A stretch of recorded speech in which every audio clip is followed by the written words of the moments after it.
ဘူးသိကြတော့ပါတယ်စိတ်ဝင်စားတဲ့လူကနော်ကျန်တမင်းရဲ့ကျွန်တော်နဘူးသိကြတော့ပါတယ်ရုပ်ဝါတော့ရှင်းလို့မှာတစ္ဆာ၃ပါးကိုရှင်မှာပိုက်ထားတယ်ဘူးတော့ရစ်ပါတယ်ချက်တော်ရစ်ပါတယ်နော်တရားလေးကြည့်ပြီးတော့ဒီမှာကျန်တမင်းရဲ့ရုပ်ထုကြည့်တယ်ကျန်တမင်းရှိတဲ့ရထလုံးရှိတယ်အဲ့ဒါကဘယ်မှာလဲဆိုဒီကွက်ထဲမှာတစ်ဆက်လာကြည့်ခုမှရွှေပြတ်ထားတာနော်တရားလေးကြည့်ကျန်တမင်းရဲ့ရုပ်ထုရှိပါတယ်အဲ့ဝင်းထဲမှာလေနော်ချွေချထားတာဗျကျန်တမင်းရုပ်ထုအကဲကျွန်တော်တို့တော့ရောက်ပြည့်တယ်ရုပ်ထုတော့တွေ့ဘူးမဟုတ်ဘူးကျန်တမင်းရဲ့ရုပ်ထုကျန်တမင်းရှိတဲ့ရထလုံးကြီးပါဗျနော်တရားလေးကြည့်ကြဗျ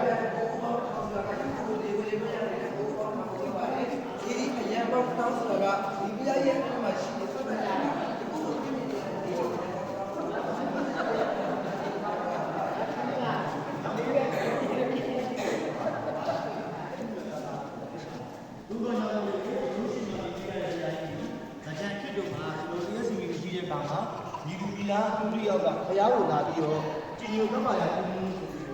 စီလီဘူတော်ဉာဏ်နဲ့ဒီဘဝကဘုရားကြီးလုံးဝရရတာဘူးတော့လာကြ။ဘယ်ကမှပြန်နေတာလဲ။ဟုတ်ကဲ့။အဲဒီကမှာဘုံဘုံကိုကျွန်တော်ပြောတယ်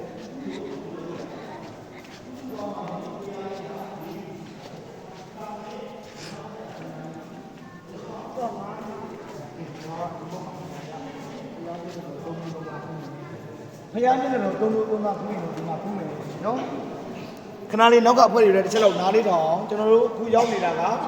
ဒီကြလေးကြည့်ဒါကျွန်တော်တို့ဒီမုတ်ကူတော့ကျွန်တော်ပြဖို့နေဒီမှာဖူးကြပါနော်ထိုင်ပြီးတော့ဖယားမျက်နှာတော့တုံးတုံးကျွန်တော်တို့ဖူးရမှာပါဗျာနော်ဒီကြလေးဖူးပြီးတော့တက်ကရဖူးကြအောင်ဒီဘက်မုတ်ကူဒီကြဖူးမယ်နော်ဒီကြကြီးကျွန်တော်တို့ဝင်လာတဲ့မြောက်ဘက်မုတ်နဲ့တောင်ဘက်မုတ်နဲ့ပုံကရံတူပါတယ်နော်ဖယားမျက်နှာတော့တုံးတုံးနဲ့ကြောင်းလဲနေပါမယ်ပြီးတော့ဘာခွာသွားလဲဆိုတော့လက်တော်ပဲခွာပါတယ်မြောက်ဘက်မှာကျတော့သစ္စာ၃ပါးကိုရှင်မှာပိုက်ထားတယ်ဒီမှာကျတော့သစ္စာ၄ပါးကိုရှင်မှာပိုက်ထားပါတယ်ပြီးတော့ဘုရားမျက်နှာတော်ကျွန်တော်တို့၃မျိုး၃ပါးဖူးမြော်တက္ကရာပြုရပါမယ်เนาะဒီမှာတရားလေးပြုကြမယ်ဒီလမ်းကနေဘုရားမျက်နှာတော်မောပြီးတော့ဖူးမြော်တက္ကရာပြုမှဆိုရင်ဘုရားရဲ့မျက်နှာတော်ကြီးကတီတီပဲအားလုံးမြင်တွေ့တဲ့အတိုင်းပဲเนาะပြီးသွားရင်တော့ဒုတိယလမ်းကနေပြန်ဖူးကြမယ်เนาะ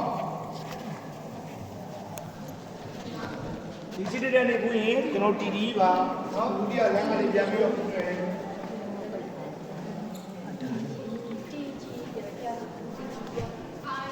ဒီကနေတစ်ချက်ဘုရားမျက်နှာတော်ကိုပေါ်ပြီးတော့တက္ကရာပြုလိုက်မယ်တစ်ချက်တရားလေးကြည့်တာ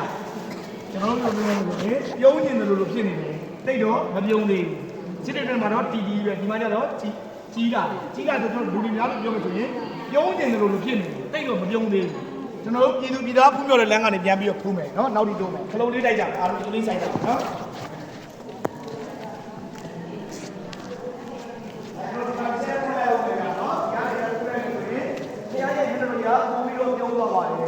ဒါလေးနော်ပကံကြောက်တဲ့လူပိုင်းပါလိမ့်မယ်ဒါတော့သိရမှာလို့ဒါကျွန်တော်ဒေသခံတွေရောက်ပဲတော့များသိကြတာဆိုတော့ပြီးရကြည်ရပြုံးတယ်ခလားပကံဒေသမှာအမှုစိတ်လက်ရမြောက်ဆုံးအနန္တရေလို့ခေါ်ပါတယ်